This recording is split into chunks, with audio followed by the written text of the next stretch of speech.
नमस्कार, आप देख रहे हो जनमत की पुकार।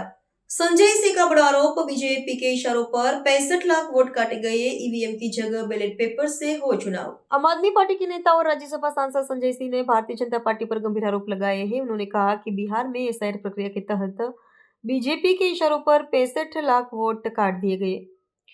संजय सिंह ने दावा किया कि बिहार के कई विधानसभा क्षेत्रों में जानबूझकर हजारों वोट हटाए गए, जिसका सीधा फायदा बीजेपी को मिला और वह उन सीटों पर चुनाव जीत गई। संजय सिंह ने इलेक्ट्रॉनिक वोटिंग मशीन पर भी सवाल उठाए और कहा कि ईवीएम को लेकर सबसे पहले बीजेपी के वरिष्ठ नेता लालकृष्ण आडवाणी ने ही संदेश व्यक्त किया था। उन्होंने आगे कहा, यह वही ईवीएम है जो दुनिया के तमाम देशों में इस्तेमाल होती थी, लेकिन अब वहां यह बंद हो चुकी है। संजय सिंह ने प्रधानमंत्री नरेंद्र मोदी की लोकप्रियता पर तंज कसते हुए कहा कि प्रधानमंत्री की ऐसी कौन सी लोकप्रियता है जो केवल ईवीएम से साबित हो रही है। उन्होंने जोर देकर कहा कि अगर चुनाव बैलेट पेपर से कराया जाए तो सच्चाई सामने आ जाएगी। संजय सिंह की पूरी बात सुन लीजिए। दिल्ली के अंदर बड़े पैमाने पर वोट काटे गए और चुनाव में खुलेआम गड़बड़ियां की गई।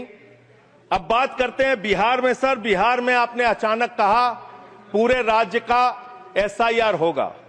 एसआईआर आपने कराया, करीब 65 लाख वोट काट दिए वहां पे। और मान्यवर, मैं आपके सामने कुछ विधानसभाओं की सूची पढ़ना चाहूंगा। मोतिहारी में 54,000 वोट काट दिया, बीजेपी 13,000 वोट से जीती। गोपालगंज में 66,000 वोट काट दिया, बीजेपी 28,000 वोट से जीती। संजय जी, बरौली में 46,000 वोट काट दिया, बीजेपी 12,000 वोट से जीती। अनमोल में 37,000 वोट काट दिया, बीजेपी। ये सारी चीजें सुप्रीम कोर्ट में नहीं जाएगी रिकॉर्ड पे।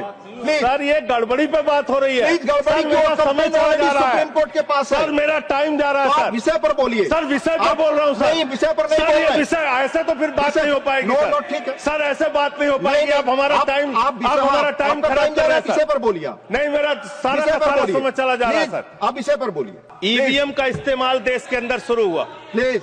और जब ईवीएम का इस्तेमाल शुरू हुआ अपनी जगह बैठे, तो देश में तमाम बहस शुरू हुई। और ईवीएम के ऊपर सबसे पहला किसी ने सवाल उठाया तो उस व्यक्ति का नाम है जीवीएल नरसिम्हा। उन्होंने बाकायदा किताब लिखी है कि लोकतंत्र के ऊपर खतरा है ये ईवीएम, और उसके बारे में लालकृष्ण आडवाणी जी ने उनकी किताब के प्रशंसा करते हुए और ईवीएम पे सवाल होते हुए अब इस पे भी समस्या है, इस पे भी। तो उस पे पूरा ईवीएम के ऊपर सबसे पहले इन लोगों ने सवाल उठाया। ईवीएम किन किन देशों में था और कहां कहां बैन हो गया, मैं पढ़ के बता दे रहा हूं।